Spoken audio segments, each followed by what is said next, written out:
Here we are. Wait, actually, one second. Oh, okay. I think I got the wrong cover. Dude, no.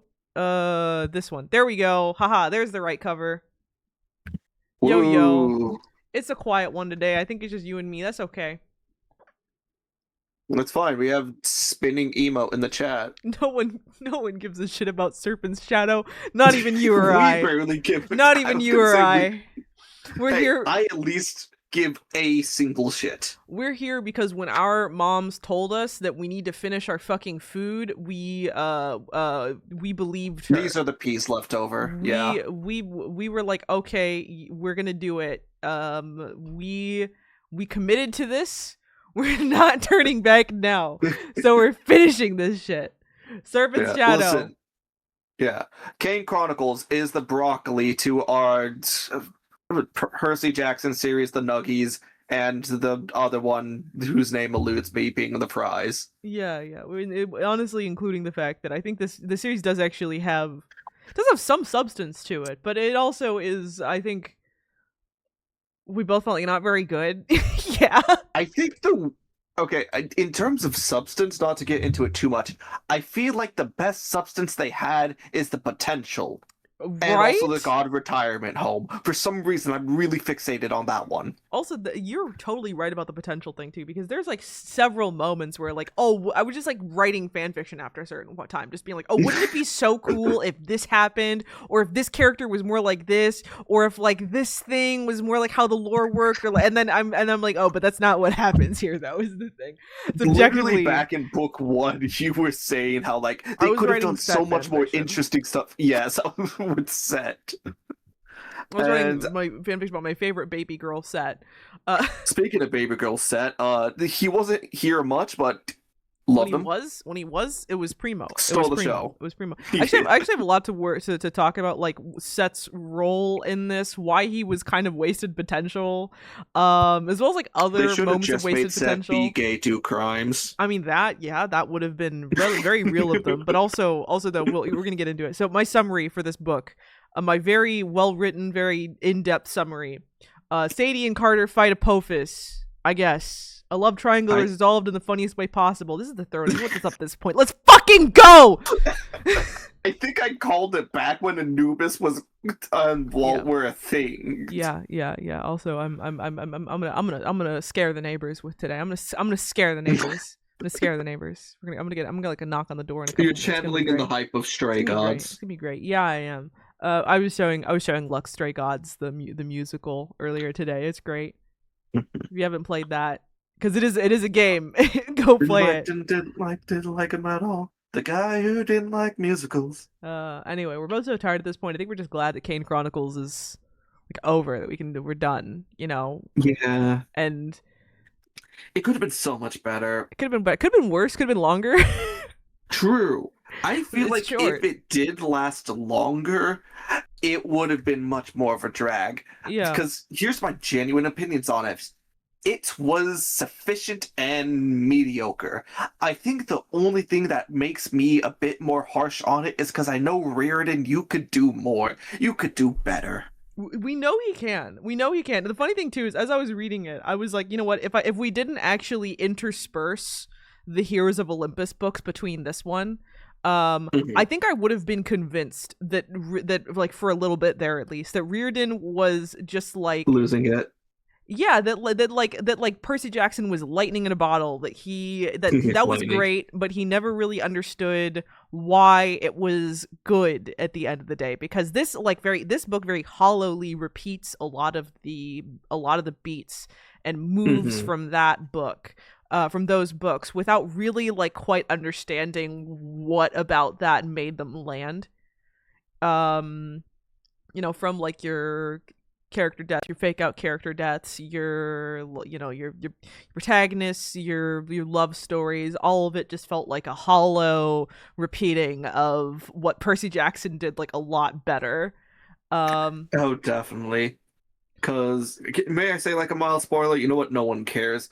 Like, it basically tried to re echo the Titan War again, and it just didn't feel as tense. no Honestly, I'm fine just going right into chapter by chapter because I do have a lot of granular criticisms as we go on. I assume also this is going to be kind of short, so I don't know. You and me, we get through this a quick little like hour and a half, and then we're good to go. You know, we can go right into playing more Stray Gods or something. I don't know. A little parallel playthroughs. Sure. Yeah, let's just get into the chapter. Yeah. Okay, so chapter 1, I'm gonna like go through some of these really quickly because these chapters are actually on average longer than the ones in like Heroes of Olympus. But also like it feels like less happens sometimes. It definitely feels like a lot of words occurred, but not a lot of substance was there. I think my first note in chapter 1 that could just be my literacy. My first note in chapter 1 is that this is mostly setup, and then it proceeded to be mostly setup for the next 9 chapters as well. Yeah. where it's like they're you know, they meet these like Texan magicians, very funny sentiment. Everyone dies. Like immediately. Yeah, they died within the. Like immediately, everyone dies. They're all like getting ready to prepare for the Apophis apocalypse. The Apophilix. The Apophilix. And what was, you know, I am fucking Uncle Vinny. Yeah. There, Sadie is greeted by like a face and a wall. That she calls Uncle Vinny for some like 3 chapters. Reason, yeah. It looks like an Italian criminal or something. I think that's the reason. Yeah. I actually looked it up to double check. I looked up to double check if it was a reference. Apparently, there's like some comedy bar in New Jersey called Uncle Vinny's, which is kind of funny. Maybe that's a reference. Yeah. I don't know. I did get a slight kick out of it when Sadie had referred to him as, oh yeah, Uncle Vinny had said, look for what's not there. And then Carter's like, we don't have an Uncle Vinny. What are you on about? I did get a kick out of it. You find out who he is later, and the funny thing is that I felt like I did literally forget that, like, oh shit, I'm gonna spoil. He's a guy that is, we actually find out his name's Setne later. And the funny thing about him is just that, like, he's like, I guess not funny. He's incredibly boring. There's actually like not that much to him. You assume that he's going to be a more important character, and he like kind of is, but also is actually very inconsequential at the end of the day. He's kind of just a bit of a huckster rogue. Yeah, and really at the end he serves very little purpose at the end of the day, aside from that he hid a MacGuffin, and I guess is the like the villain of the kind of failed, not failed, but there's like, we'll get to that. There's like never took off. Yeah. There's like more to this. There's more to his story actually that we don't get here, but. Yeah, you know, can I just jump straight into spoiling at the very end of something? No, let's keep our order somewhat.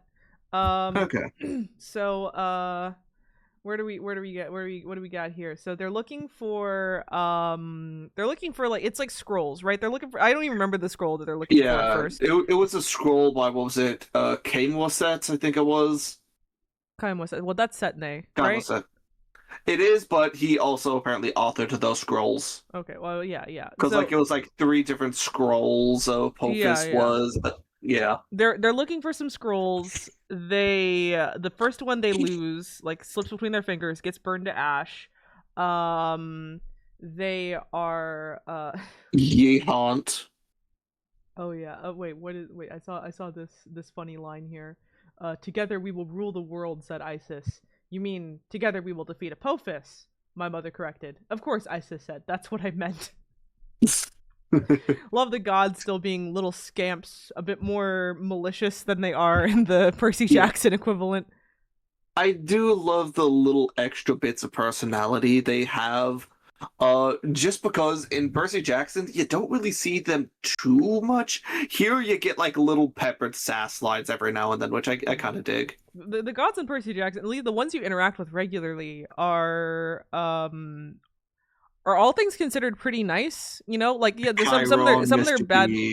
Some of them are bad parents, sure, but like they're actually relatively cooperative. And if they're assholes, they're assholes in like a normal sense. The Egyptian gods are sociopaths. Yes. They're like all Oh, sociopaths. Like I'm literally thinking of Stet as you say that. with the exception of like Bastet Best and like Tamaram. Bess, Tawaret, like there's like a few that are nice enough, I guess, but like most of them are sociopaths. Like murderous sociopaths. Isis, Horus, and Set cannot stop scheming against each other for even half a second. That's like their whole deal. Even some of the nice ones are a little bit of sociopaths. Like, I'm pretty sure Boss has just talked about casually killing things. Just like I could take care of it in some of the previous books. She is funny. I think yeah, she is one of the nicer ones. She's nice. Yeah, she's their aunt. She is. Where okay, so what else here? I'm just like I'm like skimming Everyone through dies. to chapter 3. Everyone Oh, dies. hold on. Uncle I have an Benedict. important note here. Mhm. Only 7 pages in, and Sadie's already talking about a crush on a boy. Oh yeah. Joy. Oh yeah. Okay, so this is so this book is meant to wrap up the character arcs of Sadie and Carter, right? Like there's technically more stories. So I'm going to like just say I found out about by the time I was at the end because they were like really dropping hints that they have more adventures left with Setna and all that. So I ended up looking up like is there another book or was there some kind of sequel or something? Apparently there were 3 short stories that were packaged with some paperback editions of Heroes Olympus, I believe. Of Heroes of Olympus, like Mark of Athena, House of Hades, I think had some packaged in there. So those 3 short stories were meant to wrap up that arc. To wrap up all that's why Sadie's mom is telling her about like, oh, gods, Other gods, gods from other pantheons, foreign magic, all that. It's because they have to do a whole thing with the Percy Jackson gang. Like I think Sadie teams up with Annabeth, Carter teams up with Percy, and all that. And how canon it is, I really couldn't tell you, but it is there. I decided to just say we're just not bothering with that, just because there's actually a lot of short stories in the Percy Jackson universe, and I didn't want to force us to have to look for all of them. Like probably we just have to buy digital versions of most of them. And while that's not like expensive, most of them are like 99 cents.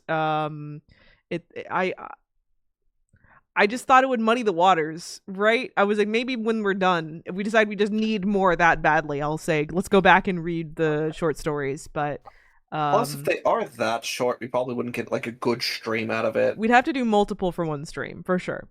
Like theoretically, I would have us do all 3 of the Kane Chronicles ones for one stream. But like again, I don't care that much. Even for the books series that I've actually liked, I don't care enough to do that. So we're not going to do that. This is just to review the books themselves. Let's not worry about this extra shit. Heck, since you and I are both reading from hardcover editions for the most part, we're not even gonna come across those like naturally. But mine's paperback. Yours is paperback? Yeah. Oh, I thought you were reading like you were reading like a library copy. I thought so. I guess libraries do have paperback versions. Oh, okay. I mean, not this time. Okay. This time I just bought it because the library didn't have it. Like, they needed to put it on order. I was just like, screw it. I'll just get my own. That's how well beloved Kane Chronicles is. The weird thing is they had the second one hardcover. Yeah, well, I mean, in all fairness, I too stopped reading around the second one and just didn't like. I think my copy was all my Percy Jackson books are pre-owned pretty much. There's like a few that aren't. Some of the more recent ones, I picked up I think the recent the recent Nico book, for example. In like new in stores on the week that came out, got a fun little flag for it. But the one that I had was like previously owned by a child that had definitely had to do a book report on it because I found a citation bookmark hidden somewhere in it. It was That's cute. funny. It was a little, just like a little like red tab that said citation on it, and it was also like it was kept honestly in pretty decent condition, but he did draw all over the inside of the cover. There's a lot of stickers in there. I ended up scraping a lot of it clean, till erased it, did what I could. It's not pretty still, but like it'll do. Yeah, yeah. A touch of Windex, not too much on the covers, on the like dust jackets goes a long way. I will recommend a touch. Don't want to rub away the paint. You can't do that by accident. Touch of Windex, touch of rubbing, touch of isopropyl alcohol, the kind you use to clean computers. Yeah. That's my recommendation. Okay, what else do we got here? So Carter Oh mentioned. yeah, the book starts off with Sadie. I think the other book started off with Carter, didn't they? Maybe. I don't. Yeah. Plus, she also says Doomsday happened. Mm-hmm.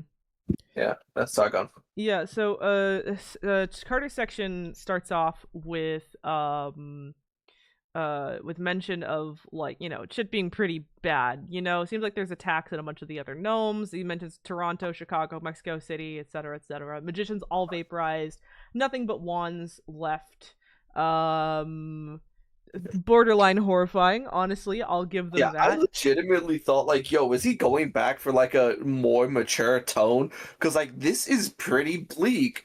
Because it was talking about like the gods are being picked off one by one. There are rebel gnomes, or not rebel gnomes, like fool rebels who are in control of the Russian gnome. Hold on, I have a line here.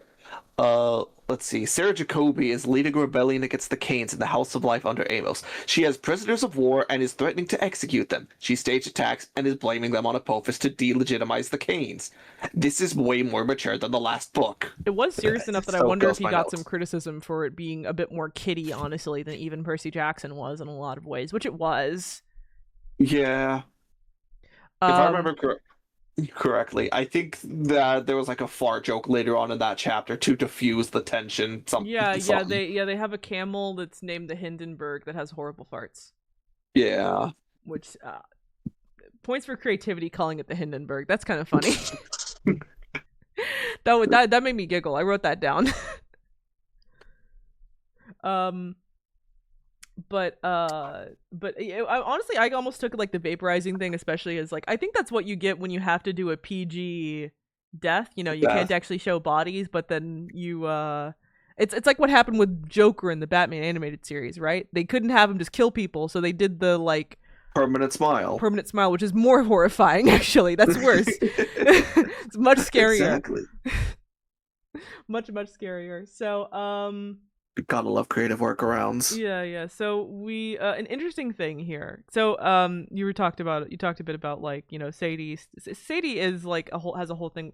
Her plot ostensibly is all about a love triangle she's involved with in between a magician boy, Walt, and Anubis, the god of death. Mm-hmm. And they're like both kind of white bread at the end of the day. Right? Like I think we found both of them kind of a range of irritating Anubis to kind of boring Walt. Anubis mostly comes across as like kind of condescending, a little dull. He like negs Sadie all the time in ways that I kind of want him to shut the fuck up sometimes. Yeah, honestly, I feel like he even lost the negging part of himself in this book. He did, because he's barely in it. He's in like 2 chapters.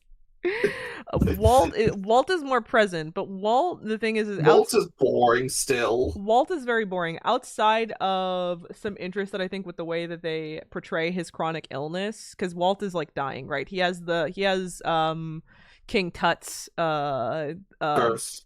He's like a part of that bloodline, so he's like doomed to die young. And they actually have the guts to it's not just like insta death. He actually is portrayed as having a chronic illness. He seems to be experiencing like, they describe him having like symptoms of what sounds like liver failure. He seems to be very sickly, does not have much energy. He is someone who looks like he's dying. Yeah, I honestly misread that. I was thinking cancer. I mean, cancer can involve liver failure. That's actually pretty common. But yeah, Oh, okay. the yellow, he seems to be jaundiced. Jaundiced. Yeah.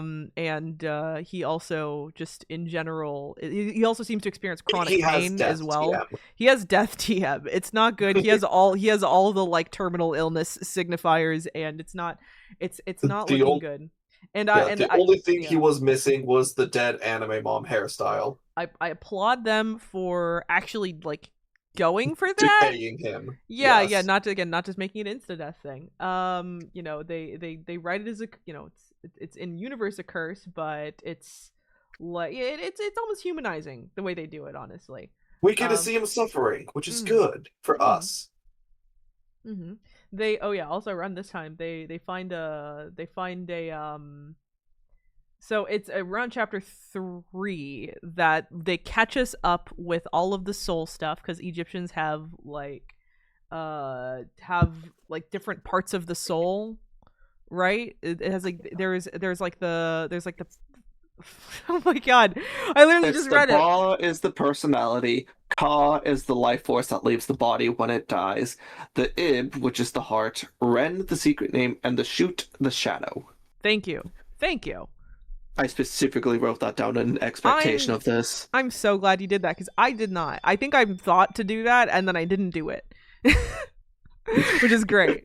It's important though, because honestly, this, if anything, makes me wonder, like, oh hey, why didn't they have like one? Maybe they were at one point planning on having like one book for each part of the soul, because you can kind of even see how like certain parts are emphasized in the other two entries, right? Like the secret, like the name is really important to the second one. The first one is really important. Like there's like a lot of like dream traveling going on, which I think that's the Duats is first. All and the third one, it's all about the shadow. That's why it's called Serpent's Shadow. They find King Tut's shadow, and it gives them a little idea to maybe see if they can use the shadow to like control or like permakill Apophis, as well as to potentially as well as reboot Bess, and maybe even give Ra a little bit of a boost. Whatever they can do, whatever they can manage with it. Yeah, Ra's still senile at this point. Ra's still very senile. So it's also where me remembering that, like, oh yeah, God, one of the reasons too why I think this book is harder to get into sometimes is that like there's so much lore, right? There's like a lot, and like I know that's just how Egyptian mythology is, but it's actually hard to keep up with. Yeah, there is so much that has to be prefaced with as well, considering that Egyptian mythology is not as known. It's not as known, and unlike like I think with the Greek stuff, for the most part, they don't like. You don't actually have to know that much to be able to just kind of get that one, right? Like that one, the mythology begins and ends with like gods have babies with mortals sometimes, and the rest of it is just meeting the individual figures. Whereas this one, they have a whole like magic system, a whole like very complex system, like system involving like death, hieroglyphs, the soul, all of this stuff that they don't have to explain with Percy Jackson, because that's not. Like it's not that complicated, honestly. There, so I don't envy them there. I'm glad there was at least an attempt to actually do an honest representation of all of that, but it does make it as a reader kind of hard to keep up with sometimes, huh? Yeah, I feel like Raritan is a little out of his depth, but at least he tries. I'm glad he tries, but there is some aspect where, especially, I don't know about. Do you ever feel like, especially when they're doing those hieroglyphic magic attacks, that like things just kind of happen? You don't really know why. They just kind of like happen. Yeah. They can just kind of do something. Yeah, in the first book, I actually tried to write down the hieroglyphs, but then I quit after the second one. I was really realized, like, okay, this doesn't matter. Yeah. It's just hard to keep up with, and therefore it's hard to understand. Not to get into like anime power scaling, because anime power scaling is mostly bullshit. But like there is, I think, a level of which it's hard to understand what they can and can't do at any time. Yeah. So Carter Solo's Dragon Ball. Yeah. Obviously. I say this as a Dragon Ball fan. Don't worry. With or without Horus. Don't make me actually start thinking about power sets. No, I don't want you to. It's bullshit. Yeah, that's why I'm saying don't get me on it. Okay, so chapter 4, our heroes are featuring are facing a numbers crisis. Yeah, so they got all these gnomes. So they have all these gnomes that have either turned on People be them dying. or have just flat out like been massacred, right? Hmm. So they're kind of fighting an uphill battle here as far as all that goes. In case you thought things would be easy, they'd be able to like unify everyone.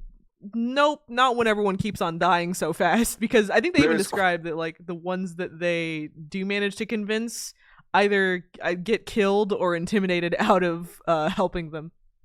Yeah, because there's quite literally an entire rebel faction that, as described before, have war prisoners, made an announcement saying we will start executing these prisoners if the Canes don't give themselves up. Mm-hmm. But still though, they do have some people on their side. They still have their uncle on their side who, leader of the House of Life. That's a good ally to have, but he's kind of a pariah because of his whole, was possessed by Set for a bit. And if in all fairness, he also seems to be kind of leaning into that lately. It's very clear actually very early on that he's actually been practicing the path of Set on purpose recently. I could already imagine the type of thing he was thinking about. He's just like, damn, the kids are doing all this god stuff. We need to start focusing on more power. Set appears I in the wonder bag. if I could Hey, tap into it. it's me, the devil. It's me, the devil from the Bible. It's me. So, you said you needed a little more power. I have a little more power. And then they like flirted and made out a bit, and it was great, Set turns out to be a power bottom. Who would have guessed? Everyone. Oh my god, let's. Everyone. Oh crap! I hear knocking. I'll be back. Oh no. Okay. What will I talk about while he's gone? Okay. So, alongside Set, alongside Set and Amos, they also have a couple gods that are still on their side. Specifically, Thoth, but Thoth seems to be possibly in trouble according to Horus, and Bastet as well. Bastet being on their side. Bess is, well, I think she's actually called Bast in this book, huh? Well, either way. Bess, the god of dwarves from the last book, is of course still He's the goat. He's the goat, but for now he's still not doing well. So being able to fix him, is put on their to-do list. And Ignore the sounds of plastic in the background. Sorry. I hear breathing intensely. But anyway, don't worry about that. Don't worry about all that plot of going to find Thoth because well, the kids have to go to a high school dance. I'm sure. Yeah, you definitely wanted that plot, right? You definitely wanted to see the kids go to a high school dance. Yes, like obviously I genuinely everyone found myself agreeing with Carter here. Carter was saying like, "No, I don't want to do this," and then Say was like, "But morale," and he's like, "Fine." Literally, I think last book they did something similar where Sadie went to go have her birthday with her friends, and it's a trap, but like, I think we both said even that was a bit more.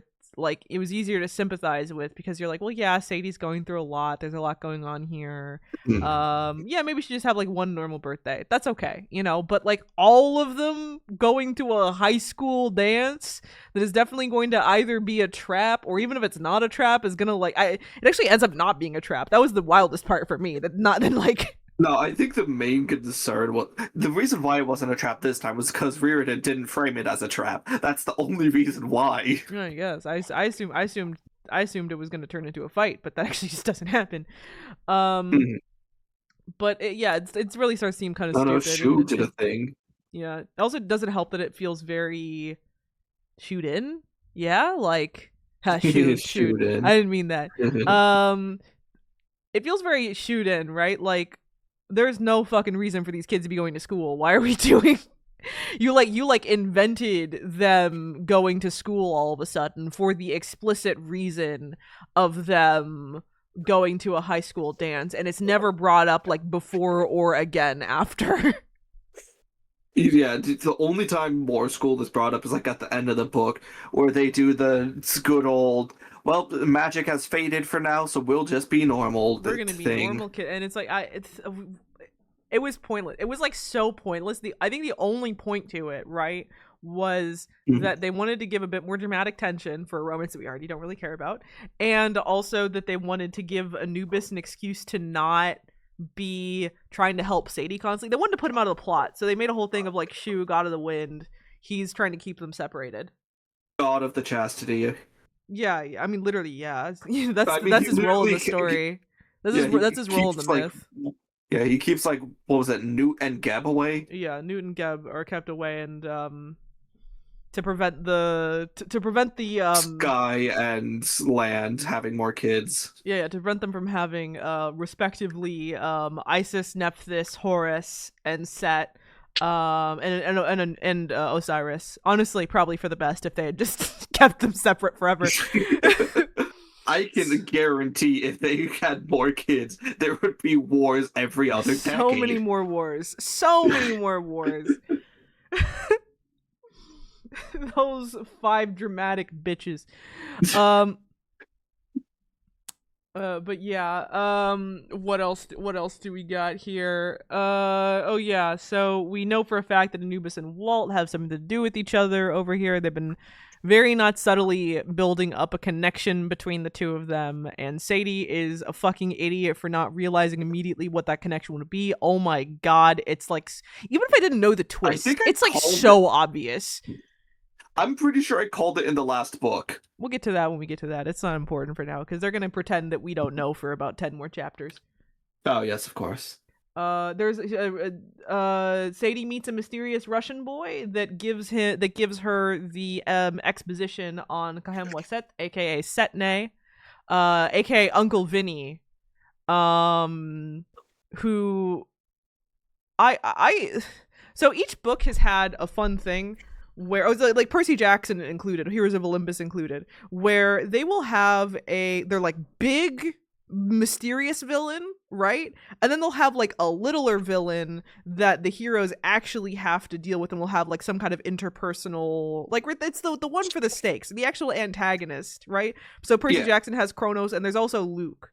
Kronos is ostensibly the villain, but Luke is there to actually give the conflict some stakes and to actually make it to actually make it like interesting for the reader, because it's hard to actually like Kronos doesn't have like a character, right? Luke has his all characters the character. Kill. Yes. Luke has a lot of character, right? So with like, you know, you with Kane Chronicles, you get set as this book 1 big threat, right? And then in book 2, he's more of that like personal antagonist a bit, right? And then if anything, it was Vladdy was the main one. Yeah. Oh yeah. I guess him. I forgot about him. I'm gonna be honest. I forgot most of what happened in that book. Can I be perfectly There's so many real? forgettable things. Yeah. Anyway. You get Vladdy there as the personal threat. Apophis is the big is the big existential threat. And then The here, thing is, I think Vladdy doesn't really accomplish the same Luke role, just because he didn't have any like personal ties whatsoever to the characters. Yeah, I think even Set manages to more so succeed in having personal ties through Amos, especially if you prescribe to you're supposed to read Set and Amos as the same person type like reading. Like allegorically they're supposed to be the same person at least. And then in book 3, my expectation was that Setne would be that more on the grounds antagonist. He's like kind of not. He's in so little of it, and you understand so little about him. He's just kind of there. He's kind of just a silly guy. Kind of there. So yeah, we get the proper introduction here. He was like an old mortal magician, who has escaped judgment for several centuries. He's a wily guy who's generally not to be trusted. Who like stole a book from Thoth that detailed how to do shadow magic, basically, because the whole idea they want to get like Apophis' shadow, attach it to a little like statue, and then destroy it, and then that'll kill him. And it's so funny too, because they're like, but didn't Desjardins from book 2 try to do that and almost killed him? And they're like, well, yeah, but this will be like better. It won't. I promise. And I'm like, okay. Add that to the sometimes things just kind of happen in this book I series. love how just kinda you have to accept it. remember how to pronounce Frenchie's name and No, the I fact that he don't. did. I You just bullshitted it. okay, fair enough. That Yeah, was I was definitely gonna say I definitely love did it how wrong. you knew that but didn't remember. I didn't The remember guy that. who brought I didn't remember Set. that Vladimir existed. The Sorry, go Stardust on. is in more than one book. I'll remember him at least. Like at least a little bit. I thought he was kind of. I thought it was kind of not fun, but like a bit more He memorable. had a role. A bit more memorable. He could fill something of the maybe not like antagonist, but like tertiary villain, like Drew from Heroes of Olympus. like Drew from fucking Lost Hero. Of course, of course. The bitchy bully. The one that's totally not an issue. Yeah. So we get a lot of lore there. We get more hints that said that Amos is definitely practicing the path of Set. I think he even says like, "Hey, if necessary, I might consider calling on Set. Maybe not." And like we all know, he and then definitely Sadie's there like, I wonder if he's practicing the path of Set. I wonder about that. I feel like that happens so many times, right? A character will almost directly tell her information that can only possibly be interpreted one way, and then she will immediately in the next paragraph be like, I wonder if they could possibly mean this thing. Probably not. Yeah. Oh, and if Carter is there, he will just kind of not exist until he needs to speak. Oh yeah. I forget Carter exists. Carter ostensibly has the main heroic arc in this book, and you forget he exists constantly.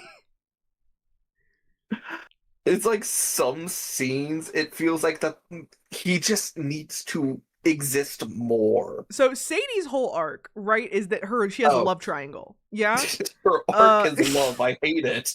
And then Carter's whole arc is supposed to be that he needs to step up and be like the leader king, right? He needs to step up. He needs to be the God King. But there's it's like not developed at all. Like you understand he has an anxiety around it, right? But that's not the same thing as actually developing it as an arc. Like you have like it's he has anxieties around it, I guess, but it's we don't really get the how. I want to make a Percy Jackson comparison, right? With Percy, Percy doesn't so much have an arc of being a leader, but you do actually get to see his development as a leader in ways that are pretty effective, right? Starts off as just a kid, and then you see him from book to book start to, get better at like, coordinating people, taking charge at times, making sacrifices. And by the end, he's basically like a badass war general, more or less, where he's like very well able to call the shots, understanding the weight of the people who are who are behind him, right? Like it's nothing big, but you see his development as a leader through a series of choices, through the way he interacts with other people, in a way that is honestly really interesting and really enjoyable to see. Carter feels more like a teacher that gets conscripted into a war. Carter gets none of that, almost. Carter gets none of that. Because Carter doesn't have relationships, is the issue. He doesn't have, relationships with other characters. I think, they try to build up his leadership status via the kids he has, but, I don't think we really see him do that enough, because basically every time it's like, all right, let's split up. Because back in book 2, it was like, all right, we got to go against Frenchie. Let's split up. And then even after they split up, it's like, all right, let me split up again so I could save Zia. And then in this book, it's like, all right, everyone goes to the first gnome, or from the Brooklyn house, go to the first gnome. And then let's split up. And then we split up again. Yeah, for someone who's supposed to like become a leader by the end of the book, he sure doesn't spend any time at all leading or directing people, does he? No, because like I think the largest. All right, Percy Jackson comparison again. Percy has his Same share author. I think that's of very fair in this case. yeah. I mean, that's exactly where we're making these comparisons. Percy basically spends all of his time in either small groups or heck, even larger groups when trying to convince others of things. Carter is basically always one other person, which more often than not is Sadie. It's either Sadie or Walt, who has his own shit going on and barely seems to have even the mental energy to even pretend to be friends with Carter. Right? And Zia, who doesn't give a shit about him until all of a sudden they kiss. I think basically Walt and Carter's relationship is like, so Walt, how you doing? I'm slowly dying, Carter. Also, your sister's hot. So, dude, I didn't want to know that. So how's the weather? I'm dying still. All right, good talk. Insert Zuko. Wow, it's rough, buddy. Clip. You know, the only other person he has a meaningful relationship with is Zia, and she straight up seems to not care about him until the exact moment they kiss for some reason. That actually took me off guard. My eyes glazed over that so hard. I don't think I realized it even happened until I went back to double check. Yeah. I mean, it's. I mean, I want to say it's came out of left field, but like, or not words. Hold on. We knew it was going to happen. Say it just. Yes. I felt like we all knew it was going to happen, but the story didn't feel like it should happen. We knew it was going to happen because it was written like a foregone conclusion. That's why we knew. And that's not compelling or fun to read. Which is why, as we had said in, what was it, the Frank relation of like, oh, yeah, no, he still knows how to do romance. Yeah. I mean, God, Son of Neptune was such a breath of fresh air. God, it was so good. I want to go back. We can go back. We're reading Mark of Athena like really soon. Yay, is that what the next one is? That is the next one. I can double check just to be sure, but I'm pretty sure what's next. We're not even halfway done with this, but yeah, okay, so we finish Heroes of Olympus, Mark of Athena, House of Hades, Blood of Olympus, back to back. So no distractions. We just get to enjoy that arc. You with me? Yes. Okay. I'm listening, just hearing the book line. Yeah. Seeing where you want to jump back in for a regular book. Yeah. So, where are we? Okay, so yeah, Thoth can't just give Carter the information because this is like forbidden info, right? It's like power, it's like killing gods, powerful magic, so they can't, he doesn't wanna. Also, they gotta extend the plot somehow. Yeah. Also, Thoth is being like under siege or something, so like he can't help out anymore. Yeah. But so basically, in order to do it, they have to go to the underworld, stop Setne's trial, and team up with him for a little bit. We see Walt has disintegration powers, which are like a set / abyss thing for the most part. So, I wonder. Oh no.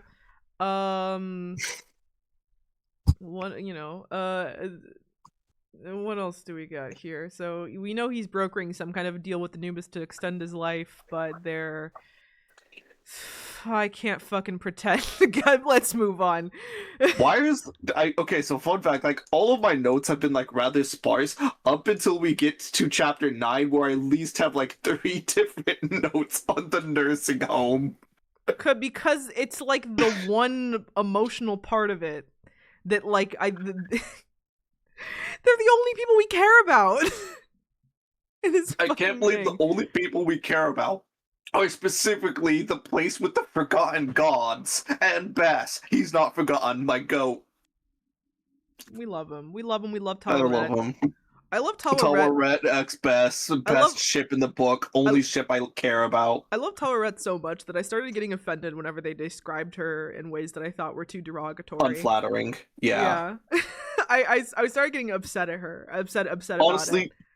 Honestly, I kind of just make my own mental headcanon when they describe her like that. It's just like, you know what? The Reardon just doesn't know what a hippo is capable of, because hippos are like built. They're like all muscle. So it's just like mentally, I'm thinking like, all right, he doesn't know what a hippo is. Taweret is really just muscle. Yeah, well, I love her. The way they describe her is so unflattering, and I'm just like, It is. I don't like it. They describe her as having like a big, bulging, almost pregnant looking belly. She always wears these like high heels. She's in like this nurse's dress or something, and I'm like, Yeah. I don't I mean, like I'm okay that. with the nurse dress at the very least. Yeah. I think I in my brain I imagine her as like a pleasant looking hippo lady, in nurse's scrubs. You know. Yeah, that's more or less what I got. Um. But like, going back to what I was saying, like the only actual romance I've cared about this entire book series is Taweret and Bess. Mm-hmm. So Absolutely. glad that, yeah, so glad for the end. Like, oh, it's so great. Bess is finally being open and comfortable, and like, see, this is the only thing that's actually getting me to feel emotion. So Sadie at this point she asks Taweret how they might be able to find Bess's shadow so they can do their plan to try and restore him. And Taweret tells her that it's like this one secluded place that like in a A city river that no longer city. exists. Yeah. That they held hands together while looking out Mhm. in the distance, and it was great. It was sweet. We love them for it. Um Also, at this point, Sadie point blank starts to suspect that Zia might be Ra's host due to some magic that Zia is doing, and also because at this point, Fire. like process of elimination at this point with like, hey, what gods are available that like don't have hosts yet? Because like all the characters are practicing some god's path at this point, and hey, Nephthys hasn't been like relevant since book one, basically, so. Everyone forgets about Nephthys. Seth forgets about Nephthys. That's his wife. Yeah. Clearly, the god she's really going to be hosting is Mekit, the forgotten cat god. No, obviously. Of Anyway, course, of anyway, course. Zia And is. Zia also goes into the lava lake to help out two of the lost judgments. Mm-hmm. Zia's meant to be Ra's host, and they are they're gotta head out to do Bess's thing as also like one because we're invested in Bess actually, and also practice run. Mm-hmm. Um. Then it gets to court, don't they? Yeah.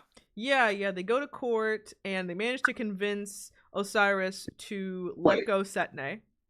there is one thing I do want to bring up. There's the Devourer of Souls, Amit, and Sadie's just like, oh, Poochiekins! That part I actually kind of found cute. That Yeah. was good. Okay. I do like whenever they do. Honestly, I don't mind whenever they do things that are kind of silly, and I like that. I like that with Percy basically Jackson the kids. too. Yeah, the kids coming to court was basically everyone was like, "Why are these kids here? Wait, oh, sorry, is it your kids? Okay, fine, they can stay, I guess." I guess they could stay. Osiris, keep an eye on them, please. Yeah. And then he's like, "Oh, kids will be kids." So they go to their dad, manage to convince him to let go Setne, and Setne, of course, seems super trustworthy. So, not at all like a used car salesman and a scam artist. He alluded to causing the French Revolution and killing Franz Duke Ferdinand. Or Archduke Franz Ferdinand. Fuck, I missaid that for some reason. I knew what you meant.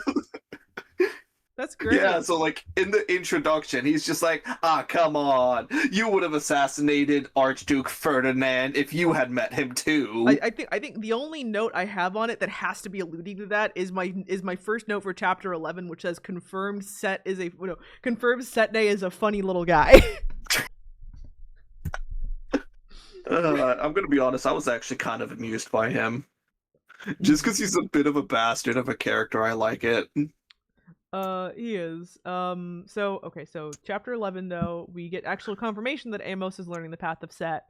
And he has a really interesting view on it, I think, that I wish the book took more to heart, where he said that, chaos within order is the best way to go, right? Did he make like some song comparison or something?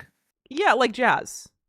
Yeah. It's like jazz. There has to, you want a level of improvisation. You want, some, some spice, some those little nice surprises, those riffs. But you also need to have a certain order to things. It can't just all be nonsense.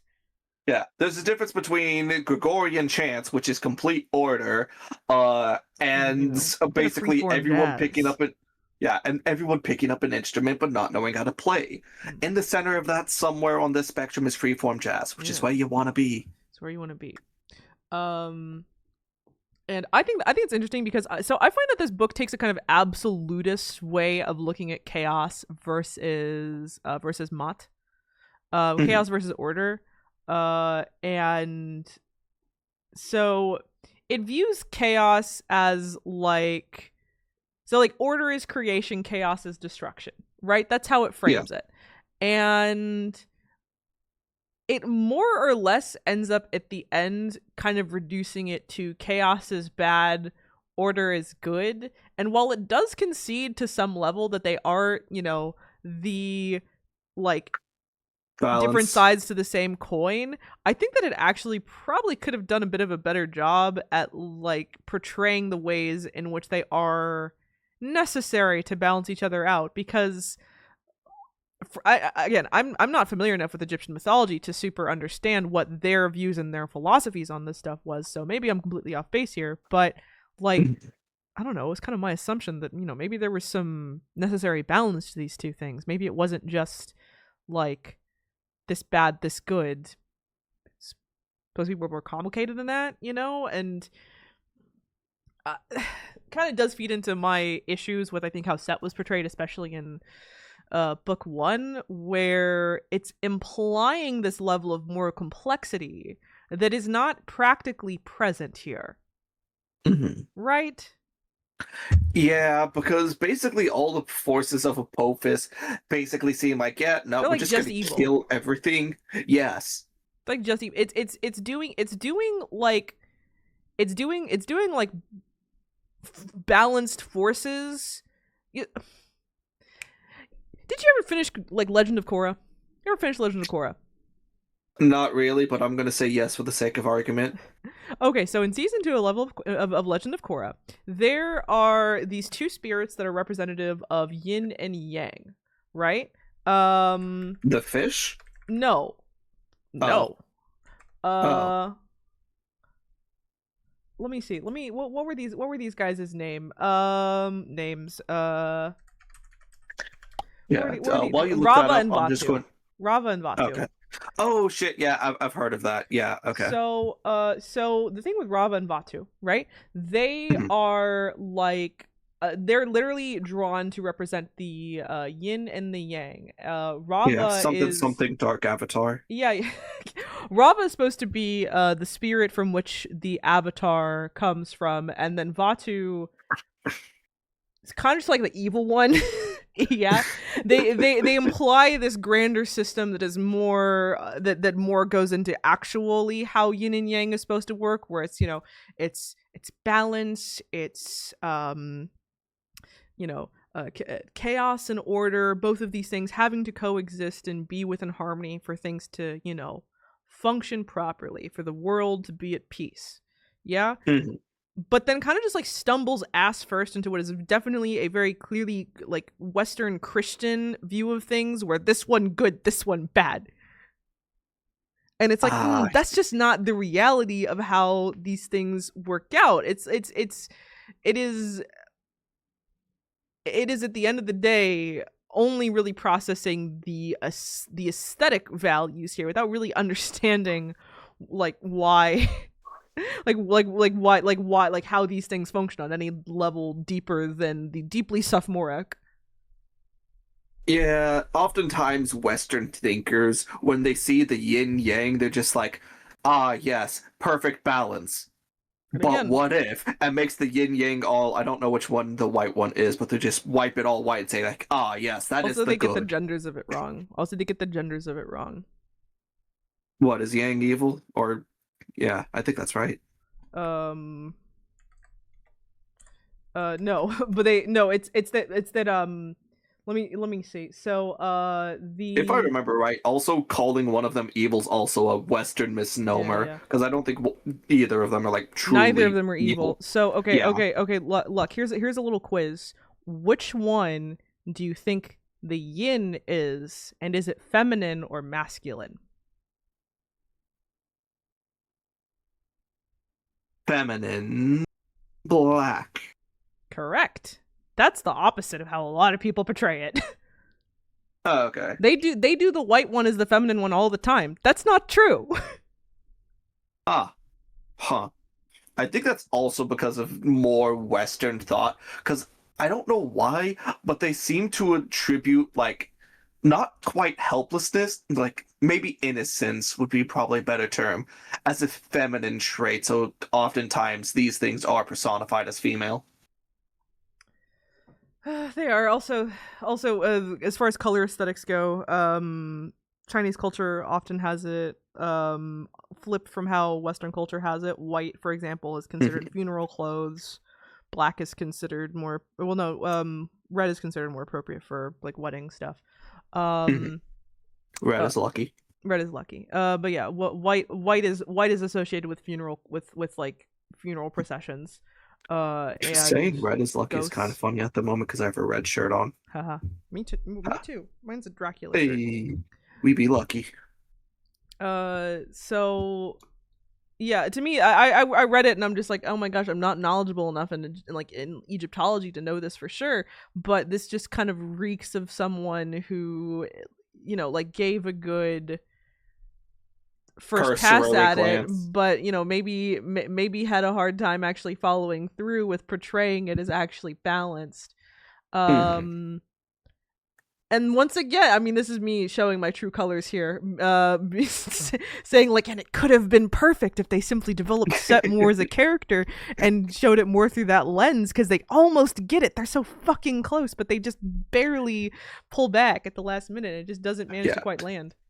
I told Lily this off stream, but basically, for this series, it feels like they could have had a much more in-depth and interesting story if they had taken a metaphorical left, but they kept going straight. Yeah, right. Like, I was talking about, I mentioned earlier my reading that I prefer with the first one, which is that I think if you view it as allegorically, like Carter is literally Horus, Sadie is literally Isis, and Set, their uncle, is literally Amos, and that allows, that it allows the characterization of like both halves, which are kind of flimsy on their own, to come together a little bit better, and it provides for an interesting arc, honestly, of like two kids who are just trying to get through to their uncle, who's clearly going through something and who clearly has a lot of conflicted feelings, and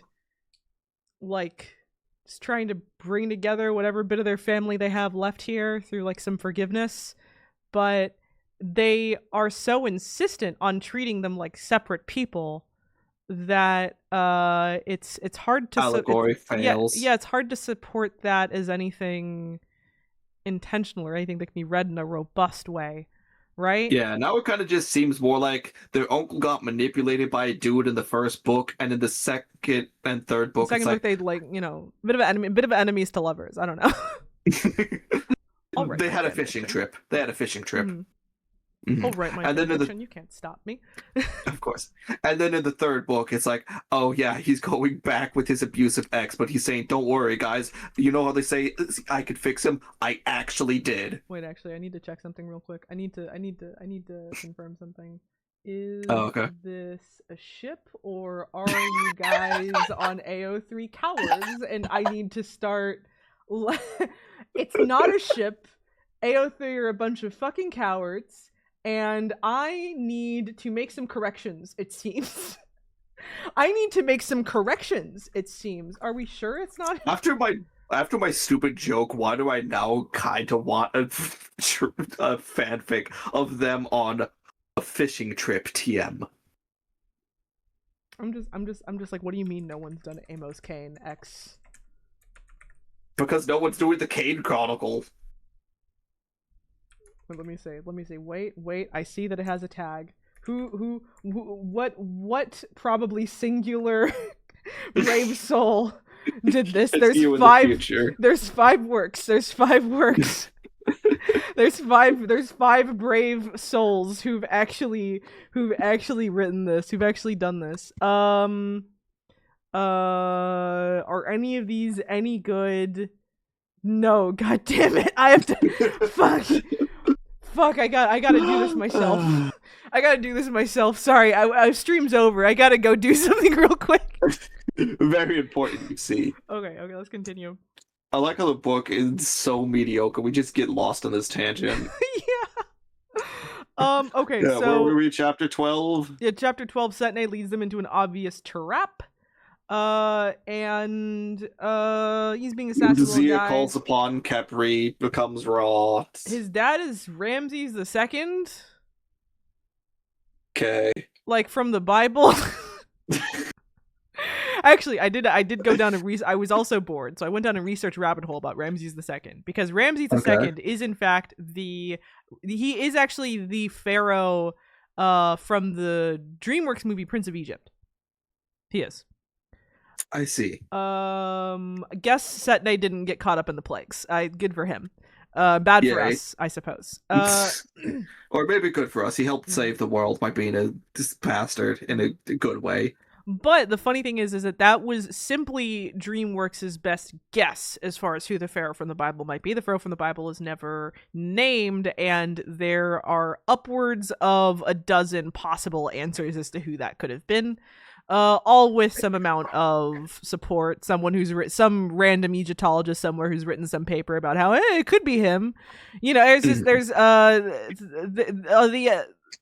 no one's even really sure when the whole story of Moses might have happened, if it did. You know what? Fuck it. Setne is now the pharaoh. Yes, that's him. Why not? Exactly. Zia called upon Kepri. She's like, yeah, I kind of have a thing with the god. The bloods, that one demon boat captain that they took to get there is like, okay, I'm gonna kill you, Carter. Let's go to the realm of demons. Setne pulls another funny fucking prank. Setne pulls so many funny pranks in this. It's great. He tries to kill them so many times. They keep on letting him. Yeah, it's just like, oh hey guys, let's take the Nile. Nothing bad's gonna happen. Oh no, we're being attacked. Well, I guess I'm gonna try running up. Oh nope, I'm bound again. Yeah, they use these magical bindings on him that are really funny because he gives him falling flat in his face. Yeah. Great. Oh, and then like going after that, he's like also like, hey guys, if you want to escape and also me maybe go on with my plan to get you guys killed, summon this god. It almost drowns them. It's Hoppy, the god of the Nile. He nearly kills them so many times. It's like back to back too. They keep I'm not going to say trusting. They keep going along with this because their logic is literally, well, he's literally the only one who could get us through to where we need to go. I'm like, I guess, but at that point, put a collar and leash on it. Well, technically, they have the binding on him. That. It is funny though. It kind of is. Oh yeah, but then chapter 13, if you're okay going on. Yeah. Sadie Sadie has to challenge Nath to a fight in order to rather Nath says, oh yeah, I'm gonna like hunt you. Start running. If you survive, I guess I'll help you.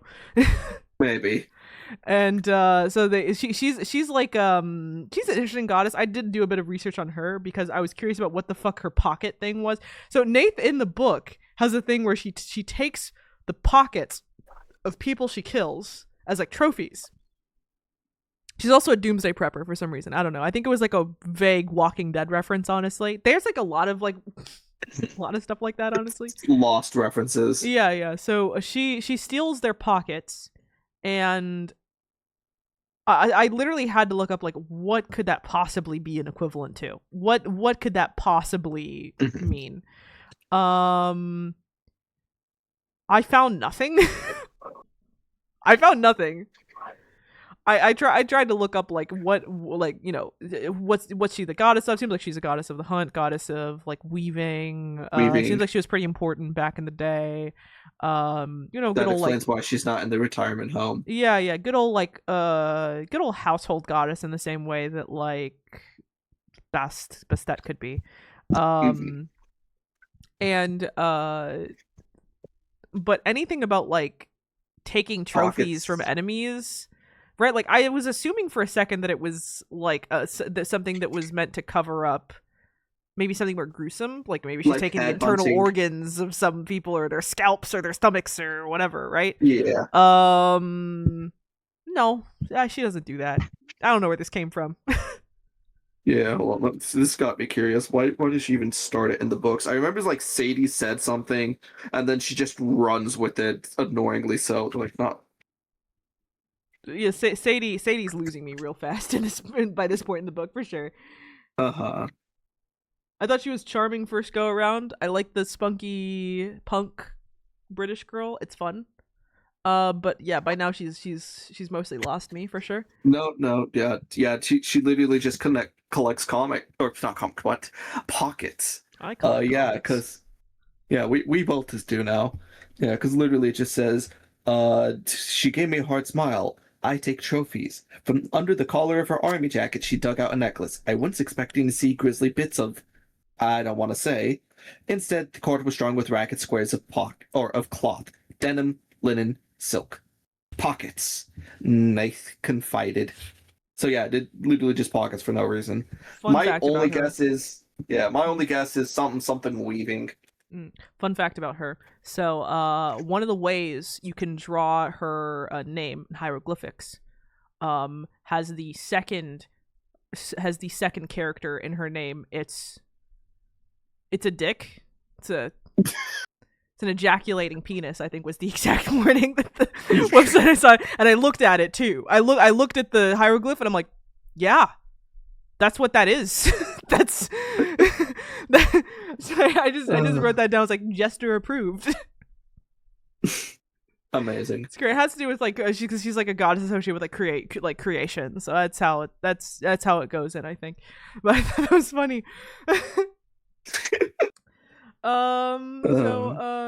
Where is this? So they find Bes's shadow, and it's really sweet. He's literally still holding hands with Tawaret, and they do some shadow magic. Yeah. Also, Sadie got cursed. That's probably not going to play a thing. It's probably just a joke, but like, you never know with curses. So Sadie ostensibly tricks Nath through a gambit involving jelly bellies. Yeah. Jelly baby. She calls them jelly babies, but she's British and wrong. Objectively wrong. She's British and incorrect.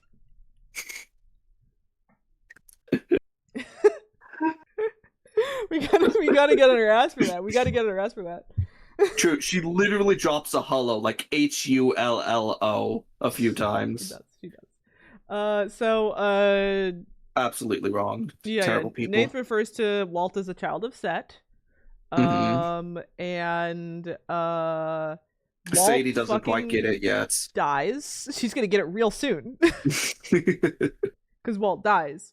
And so we've seen like, and I think we see Anubis for like a little bit before this happens. Yeah. They're like talking, and then Walt keels over, and then Walt gets better. And of course, what happens that we all assume would happen for a while here, which is that Anubis has taken on Walt as a vessel. Been the first time he's been able to do that, and it is because of specifically Walt's essentially being on the verge of life and death right in that moment. Yes. So it works out just perfectly. Comes Walt's, Walt and Anubis become the same person essentially.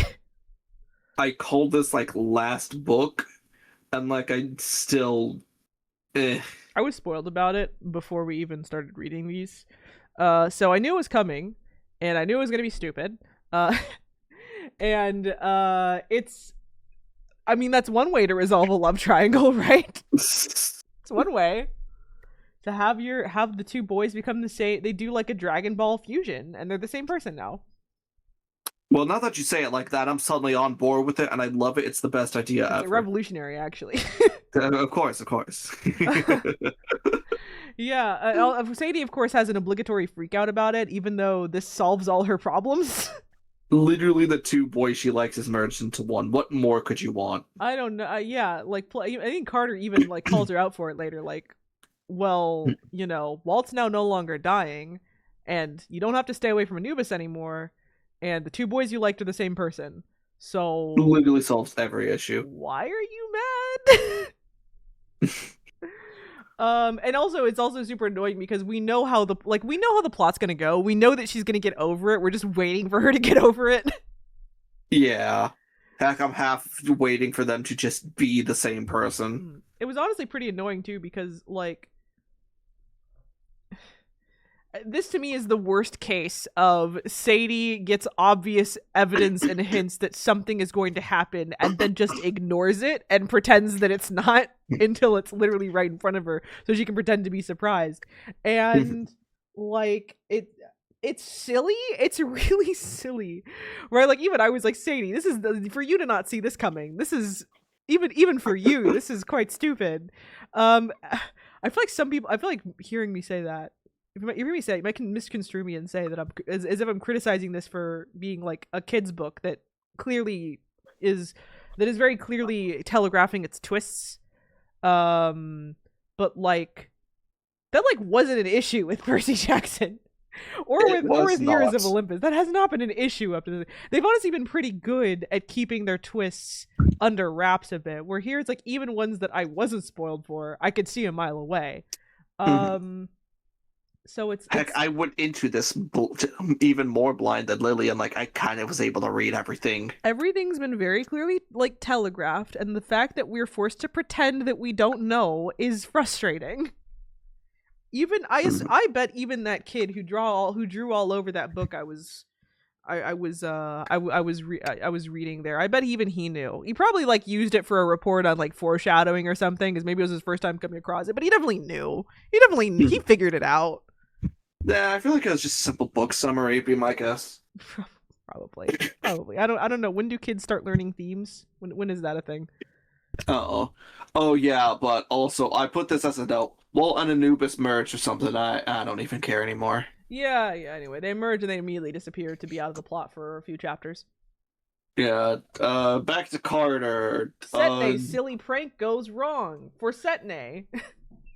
Setne fucking drowns. Yeah. So yeah, and Zia gave the weapon. This is where he tries to get the axe head man to kill them, and then ends up going overboard instead. Carter and Zia. I mean, it is a close call for a second, but yeah, we know they're gonna. I mean, they make it out all right. Yeah, it's a close call for a second until Zia just pulls out the Pharaoh's crook and flail for Carter. Yeah. I also this made me mad. I think this is the first time in the book I was like, I think I'm mad. I think I'm mad right now, right? Because I mentioned right that Carter hasn't had much in terms of a character arc here, especially not with the thing that they keep on insisting is his character arc, his learning to be a leader. So when Zia got the crook and flail, my literal first assumption was that, the reason why Carter's not getting the arc about being a leader is this because it's supposed to be Zia's arc, right? And then she's like, here you go, Carter. And then she's like, oh yeah. You. She's like, oh, here you go. It's your destiny or something. And I'm like, I hate it here. Like I said before, it'd be an interesting story if they had gone left. But they kept going straight. It was one of those things too where I was just like, I think book 1 Zia was interesting. Book 2 Zia was pretty interesting. I think she actually had something to her character there. I'm gonna be honest, I can't really remember book 1 Zia. She tried to kill them, I think. I like the kind of contentious relationship she had with them. I liked how she we kind of saw her like in real time start to be convinced by them. I think she has some attitude to her. I think it's interesting that she was. I mean, like, I don't know. It's flimsy, right? But like with the other characters here, it's a race to the bottom. So the fact that she had something going on, I found kind of interesting. And so my hope was that maybe this might be an opportunity for her to do more as a character. And instead, we're set barreling down the kind of the arc that was already not working. So, Ba-dum-bum. um, They also have a picnic while Setne drowns. this is also That was kind of funny in my opinion, actually. Of like, you know what? Let's just have a picnic while he's literally well, he's still in like, the water. I think he's like trying to like inch away and like while he's like totally completely tied head to toe. Yes, He's not making much progress. it takes him a little bit, and by the time they make it to shore, or he makes it to shore, they're just like, "Oh, okay, yeah, we should probably go now." Mm-hmm. Anyway, Setne starts monologuing. He does get free. He tricks him again. They literally let him cast a spell on them. He manages to trick them a fifth time. It's getting ridiculous. And Honestly, it doesn't even seem that hard. In all fairness, Sadie does hit him mid monologue with the haymaker, and he goes down without like I think like mid sentence, just goes down like a sack of bricks, and he's no longer a problem for the rest of the book. Basically, he just disappears. He disappears into the into the short story spinoff. Directly into that. We trap Apophis' soul in a description that is actually pretty cool. The description always reminded like, oh hey, yeah, this Rick Riordan guy, he's a pretty good writer, huh? I forget that sometimes. Yeah, this Riordan has potential. Yeah. And most importantly, the only moment in the entire book that made me smile, made me say out loud, heck yeah, Bess returns. I'm gonna be honest, this actually made me feel exactly as Lee said. Heck yeah, though I actually said hell yeah. It's like I feel an emotion. I feel an emotion. When they started to describe the limousine, I was like, yo, it's the boy. I felt an emotion so strong I almost forgot how him and Tawaret just kind of got together off screen. It's kind of whatever. They've solved their issues. It's fine. Yeah, I don't even mind. It's just like, you know what? They're together. Bet I am okay with this. They deserve it for each other.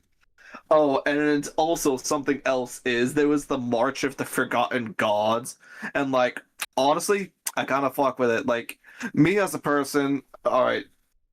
How can you deny like the old guard's last march? You know, that type of trope. You know, like in Waterloo, the old guard marching, or you know, I'm stopping myself there. I would probably go on. You like more. had me until Waterloo. then it's it was, a movie. Then it was just confusion. It's a movie feature. Yeah, it's a movie featuring. Can you Napoleon. say a normal movie like Braveheart? Just say Braveheart. I know what that is. Yeah, but Braveheart doesn't even have the old guard stand. It's basically just a peasant militia that they gathered. God, you're such a fucking nerd. We're moving on. Okay, going back to the storyline of like, yeah, no, they actually do like a brief little who's who of some of the forgotten old guards that, oh, no, not old guards, old gods that were mentioned. Like, you know what? Good for them. And they even mentioned like, oh wow, there's more here than there was actually at their retirement home. So like, yeah, they just spawned a bunch of gods back into existence. They did. Also, Zia Ra. Fusion time. Carter's very confused. Carter's very confused. He doesn't know if he likes us. They kissed on the beach or whatever. So now they're like together. Carter's I like, guess. He's just like, oh damn, did I kiss an old man? I can put together no. I don't care enough. Moving on. This is where I put the whole. This is where I put my whole note. I already discussed this about how like why having because by now Setne is put aside, and looking back on it, I realized he was fun sometimes, but he mostly doesn't matter. So like the book continues this like.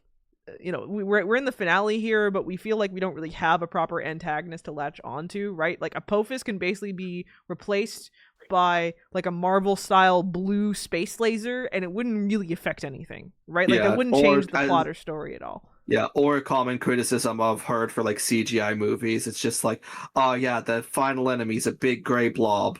Yeah, and it's basically what they've done here, except it's a book, so you could have done anything else if you wanted. Just the final enemy is just big snake that has no character, no personality. Like I guess the stakes are high, but that's not always the same as the stakes being engaging. And I really was missing like a good like Luke or Octavian, just like an on the grounds character that we feel like we can be fighting against, and it can actually feel satisfying when they get defeated, because there's, even if they're not like, Luke obviously had a very deep connection with Percy and Annabeth and a lot of the characters there. Octavian less so. Octavian's more of a new guy introduced here. That's the scheming vizier type. Yeah. He will be an issue, but not yet. We just root against his direction. But he's still fun. He still managed to be an antagonist that you can like understand and latch onto, and how awful he is. Yeah.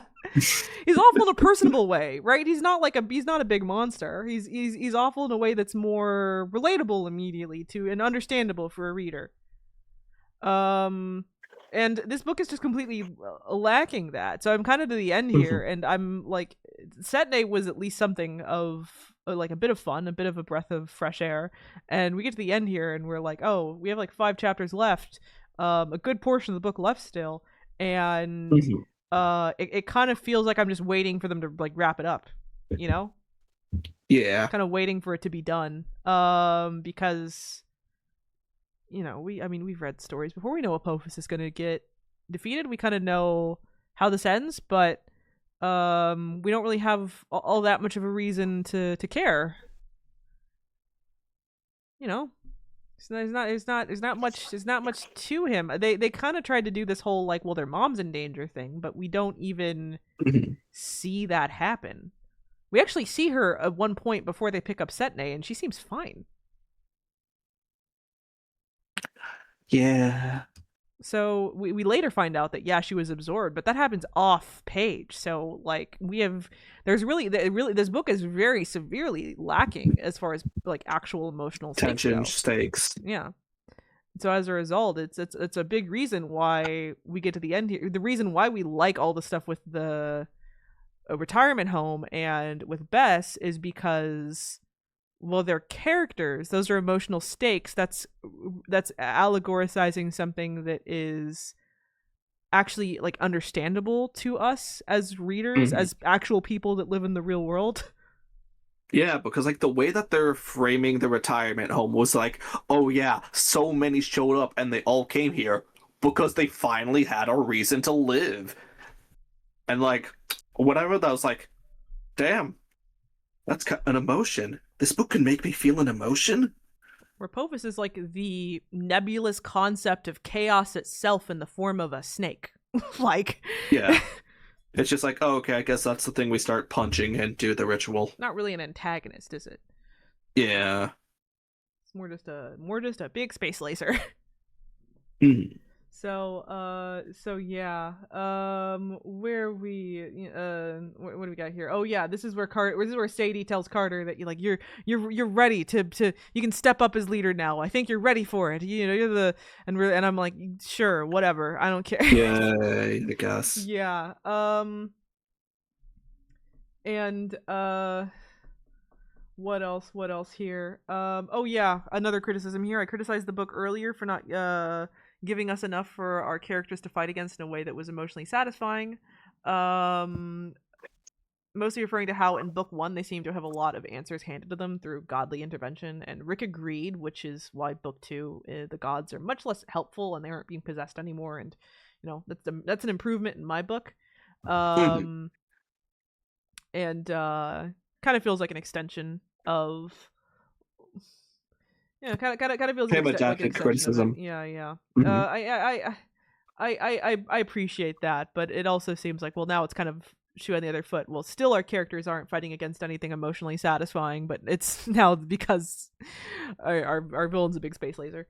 Anyway, what else? And I had made a note here of like, oh yes, they're not actually killing people, it's just transforming them, knocking them out, and breaking their wands. Oh yeah, except for the ones they killed.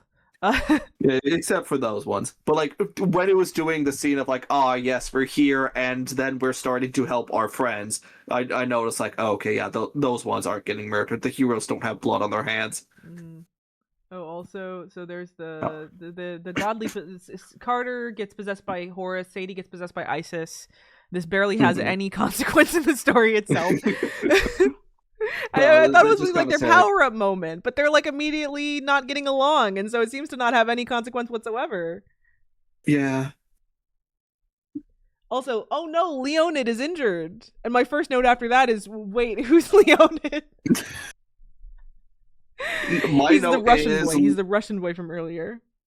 We didn't even mention him earlier. We mentioned him a bit. Like a backstory. short, like one sentence. There's a Russian boy that talks to Sadie. He's there for like a full chapter, basically. He tells them like, "Oh yeah, by the way, the rebels are going to be attacking Egypt. You should probably help them." Also tells them about Setne.